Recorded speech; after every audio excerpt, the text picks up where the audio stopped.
Kita mau berdiam di Tegal berapa hari nih? Tujuan kita mau ke Surabaya. Atau kita nggak ke Surabaya, ntar kita langsung mau balik ke Bekasi. Berapa hari? Seminggu atau 2 minggu. Maka kebolehan kita mengqashar sholat itu tidak boleh lebih dari 4 hari. Ada fatwa-fatwa ulama lain. Ada yang berfatwa pokoknya selama kita belum balik ke Bekasi, kita di Purwokerto udah sponsor terus. Ada juga yang berfatwa seperti itu ya.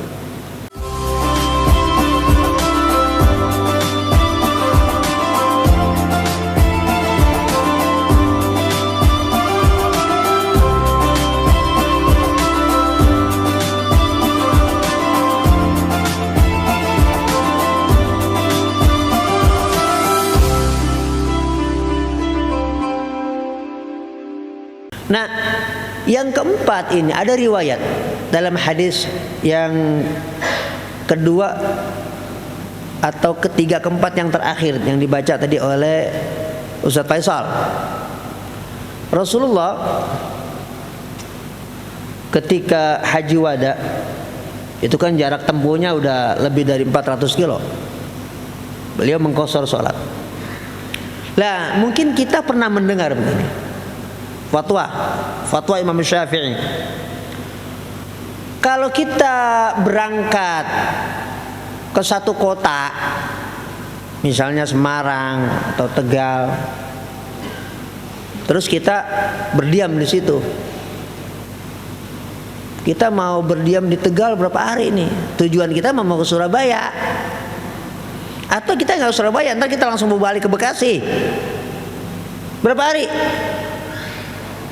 Seminggu atau 2 minggu. Maka kebolehan kita mengqashar sholat itu tidak boleh lebih dari 4 hari. Ada fatwa-fatwa ulama lain.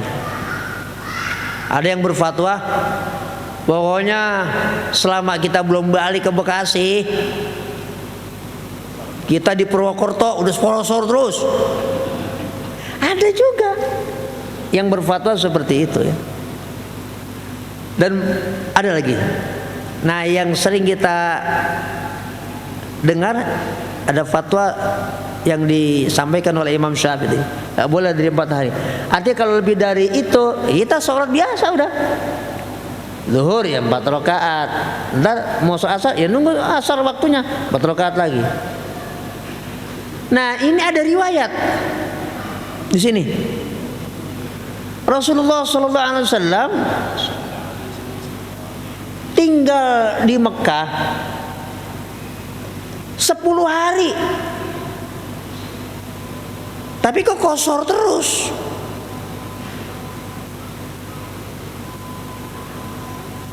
Nah, boleh jadi nanti begini, kita yang tidak jeli dan tidak teliti, akhirnya apa? Menyalahkan Imam Syafi'i. Kalau Imam Syafi'i nggak baca hadis Sahih Muslim itu, atau mungkin Imam Syafi'i belum tahu hadis ini, kemudian ngomong dah tuh di YouTube, Imam Syafi'i bilang idza shahhal hadis fa huwa madhhabi. Sering itu ada begitu di dunia maya, negeri antah berantah.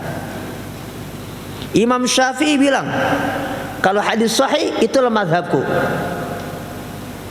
Kemudian dikatakan berarti Imam Syafi'i saja bilang kalau saya salah jangan saya diambil, hadis yang saya ambil.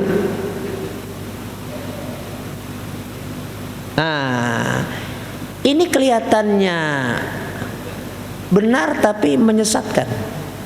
Karena Imam Syafi'i tujuannya sama sekali nggak seperti itu. Hadis sahih itu banyak. Hadis sahih itu jumlahnya nggak sedikit. Kalau kita hanya berpatokan satu hadis sahih, tidak membaca hadis sahih yang lain, itu teramat sangat berbahaya. Makanya ada ilmu dari ulumul hadis namanya bagaimana menselaraskan hadis yang kelihatannya ta'arud, kontradiktif, tapi sebenarnya nggak ada. Ada kitab khusus. Nih mau Abi ingat, namanya Ta'wilu Mukhtalafil Hadis. Itu yang nulis banyak ulama, di antaranya Imam Ibnu Qutaibah. Ada kitab namanya Ta'wilu Mukhtalafil Hadis. Ada kitabnya, ada handbooknya, ada buku pegangannya. Namanya Ta'wilu Mukhtalafil Hadis.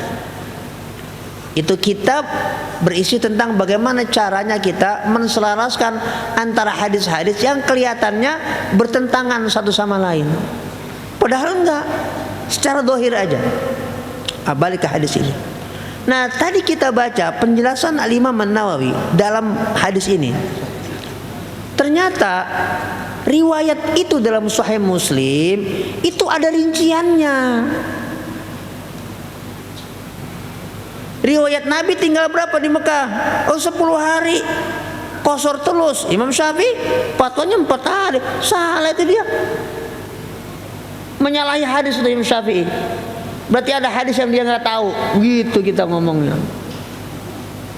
Imam Syafi'i sendiri bilang, "Idza shahhal hadis," kalau hadis itu sahih, fa huwa madhhabi.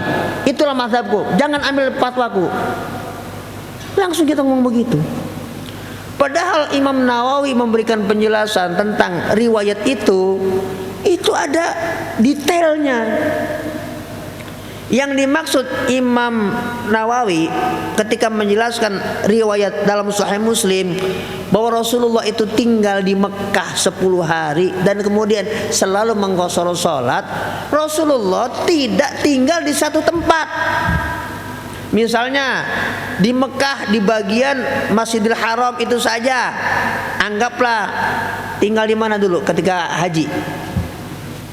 Mang Jaju, masih ingat nggak? Hah?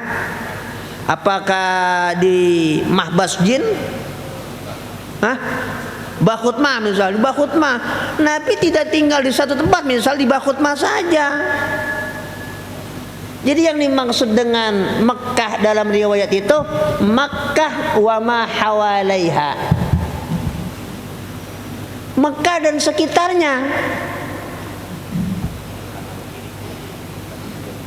Bukan diam di satu tempat. Kayak kita ke Purwokerto, udah di rumah di situ aja. Jadi Rasulullah berpindah-pindah. Karena kan rangkaian haji kan banyak, Muzdalifah, mana lagi, gitu. Nah, tadi sampai dirinci oleh Imam Nawawi, kalau dihitung Rasulullah keluarnya kapan, di sananya kapan, kemudian sampai ke Minanya tanggal berapa, dirinci oleh Imam Nawawi, dibaca oleh Ustaz Subhana, ternyata 4 hari juga.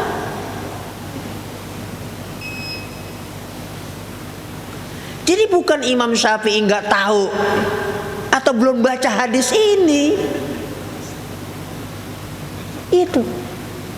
Lihat dulu penjelasan para ulama bagaimana detailnya.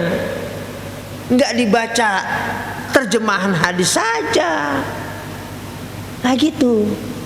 Nah ini penting banget buat kita semuanya. Ya, bahwa kita tidak mudah untuk menyalahkan ulama. Ulama kan manusia. Hadis ini ternyata belum dia baca. Ya Allah, kayak kita itu udah baca hadis semuanya. Memang ulama bukan malaikat, bukan nabi, manusia. Tapi kita berhati-hati.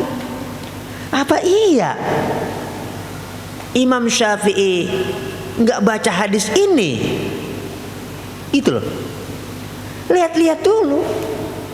Saya juga bukan dalam rangka mengkultuskan Imam Syafi'i, enggak. Tapi ini kan ilmu. Ini ilmu ilmiah. Saya membedahnya harus secara ilmiah. Bukan dalam rangka mengkultuskan Imam Syafi'i. Tidak sama sekali. Imam Syafi'i bukan nabi. Imam Syafi'i bukan rasul, iya. Tapi beliau ulama yang mumpuni. kredibilitasnya sudah tidak diragukan lagi. Kemampuan nalarnya, kesimpulannya yang beliau bangun dari Quran dan hadis itu semuanya secara aklamasi diakui ulama. Bahkan muridnya aja yang hafal hadis 1 juta itu mengakui, yaitu Imam Ahmad bin Hambal. Lah kalau kita hafal hadis 40 aja kagak. Wong hadis hafal innamal a'malu binniyat cuma segitu doang. Padahal hadis itu panjang. Nah, ini penting buat kita ya, agar kita punya wawasan tentang pemahaman terhadap Quran, hadis serta sunnah Rasulullah sallallahu alaihi wasallam. Nanti kita lanjutkan lagi. Al-Fatihah. A'udzubillahi minasyaitonir rajim. Bismillahirrahmanirrahim. Alhamdulillahirabbil alamin arrahmanir rahim maliki yaumiddin iyyaka na'budu wa iyyaka nasta'in ihdinas siratal mustaqim siratal ladzina an'amta 'alaihim ghairil maghdubi 'alaihim waladdallin amin. Astaghfirullahaladzim.